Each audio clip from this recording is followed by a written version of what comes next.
So much, Stan. Cheers, Ray.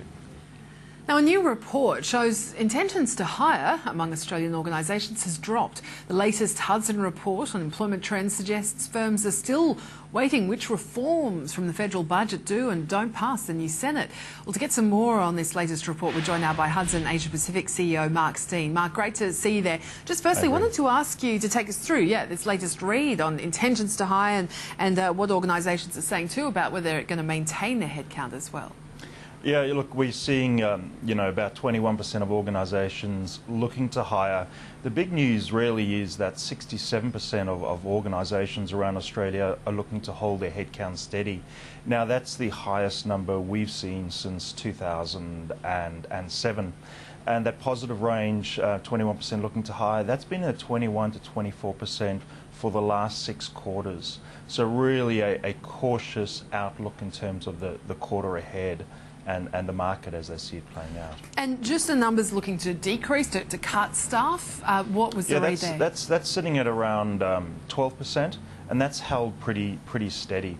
So what we've seen is a shift away from intentions to increase by about 2 percentage points, but that's moved to intentions to hold. So organisations on the whole looking to hold their workforce.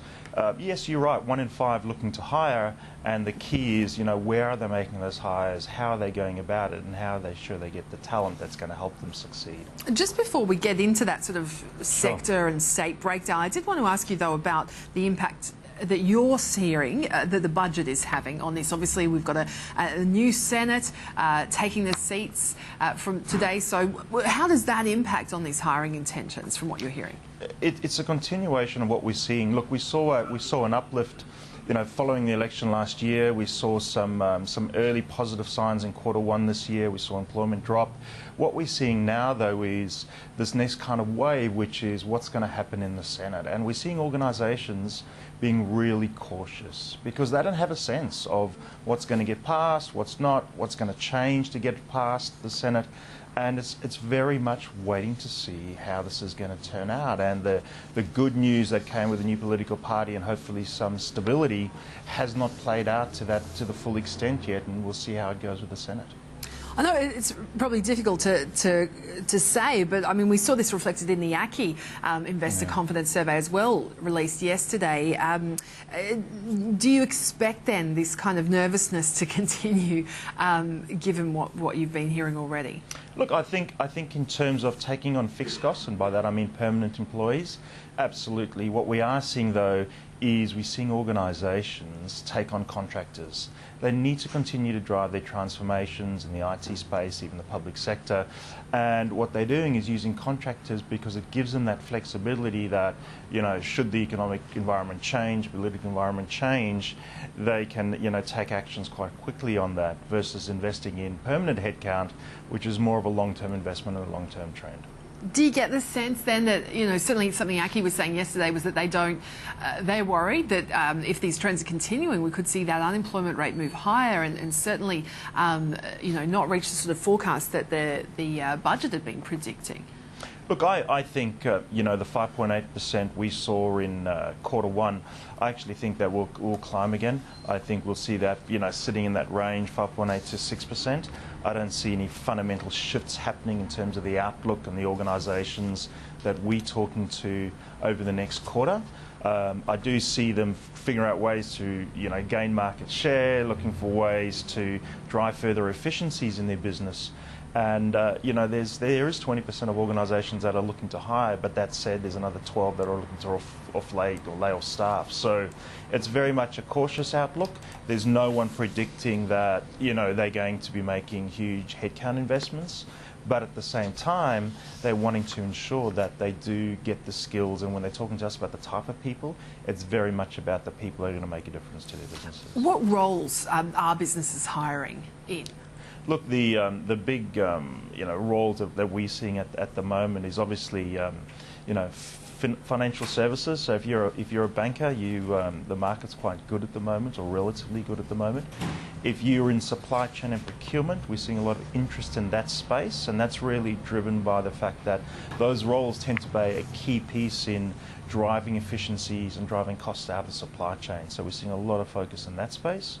And thirdly, and surprisingly perhaps, we're seeing a lot of interest in roles, in things like technical and engineering.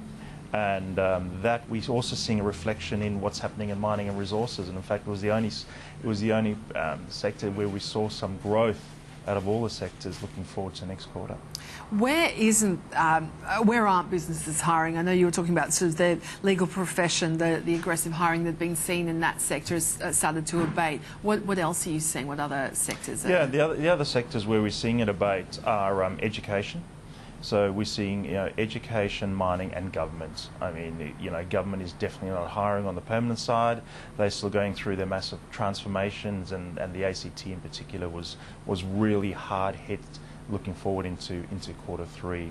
And so those are the three where we're seeing a big focus, particularly in education, on holding steady, manufacturing as well, lowest intentions.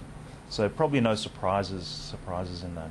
Just on the state-by-state breakdown as well, what was the results in terms of where businesses want to maintain and increase headcount? Yeah, probably two surprises there for us looking forward. The first one was Queensland, who's jumped to #1 position in terms of the states, in terms of having the most positive hiring intentions. And they're sitting just over 25%. And what's driving that is professional services and the resources sector that I mentioned a little earlier. The second surprise was New South Wales, which actually dropped about 5 percentage points. It was really leading the way off the back of the banking sector, but we've seen that pull back, and we've seen that pull back as results of drop in construction, drop in IT, and drop in professional services. Just finally, too, as well, just something interesting that you've also pointed out alongside these results is just in terms of the kind of people that businesses are wanting to hire. You're saying that there's a message there that they really need to, do something which you think would be common sense. They need to focus on the talent, perhaps, rather than other measures. It's an interesting quandary, because what we're seeing when organisations get conservative and when organisations feel that every hire needs to be able to add value from day one, they tend to focus on individuals who've done the role previously, who've got the experience. Unfortunately, what they're not really focusing on is the things that really make a difference in someone's ability to perform a role, which is their competencies that they bring to the table, their motivational drivers.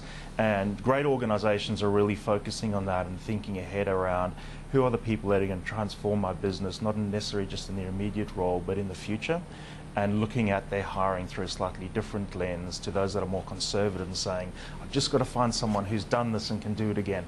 That's a really interesting point. Thank you so much for that. Pleasure.